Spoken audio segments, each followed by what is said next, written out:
وَإِذَا مَرِضْتُ فَهُوَ يَشْفِينِ.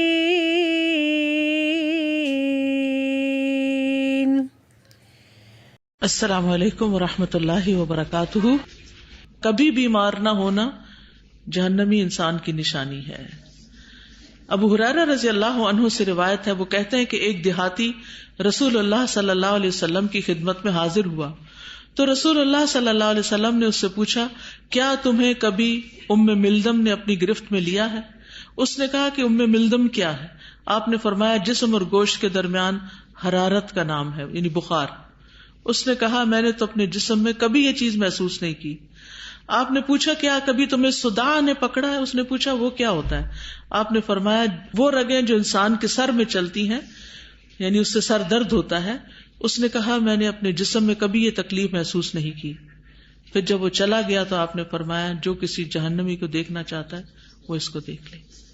یعنی اگر کبھی کسی کو سر درد ہی نہیں ہوا یا کبھی کسی کو بخار ہی نہیں ہوا یا کبھی کسی کو کوئی تکلیف ہی نہیں ہوئی تو یہ کوئی اچھی علامت نہیں ہے.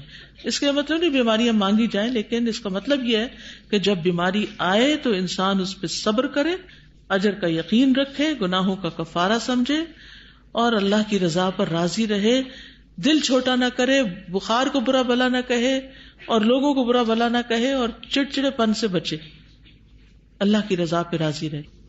لیکن یہ یاد دہانی کتنی ضروری ہے. جب مصیبت آتی ہے تو ہر چیز بھول جاتی ہے، تو اس لیے ایک دوسرے کو یاد بھی کرانا چاہیے.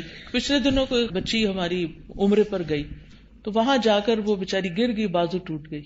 اتنے شوق ذوق سے گئی تھی تو سوچے بہت بڑی تکلیف. تو اس کو میں نے پھر انہیں حدیثوں میں سے ایک حدیث بھیجی. وہ کہتی اس کے بعد میرا morale اتنا بلند ہوا، میرے لیے وہ بیماری جھیلنا آسان ہو گئی. تھنکنگ پازیٹیو ہو گئی نا، ورنہ تو سارا وقت انسان روتے دھوتے ہی گزار دیتا ہے، میرے ساتھ کیا ہو گیا، میرے ساتھ کیا ہو گیا، میں کیوں پیچھے رہ گئی. تو یہ حدیثیں یاد بھی ہونی چاہیے اور ایک دوسرے کو یاد دہانی بھی کرانی چاہیے. اولڈ ایج بھی بیماری کی ایک شکل ہوتی ہے اور اس میں انسان جسم بھی دکھ رہا ہے، سیدھا چل بھی نہیں سکتا، ایک ایک قدم اٹھانا مشکل، نیند نہیں آتی، کھانا ہضم کرنا مشکل، دانتوں سے چبانا مشکل. یعنی کوئی ایک مسئلہ ہوتا ہے بڑھاپے میں، لیکن اگر کوئی بڑھاپا اپنا خوبصورت کر لے، اللہ کے ذکر کی طرف لگ جائے اور صبر کے ساتھ کام لیتا رہے، اوپر والوں کو بھی پریشان نہ کرے، تو یہ بھی ایک مومن کے لیے لمحے لمحے کے اجر کا باعث ہے.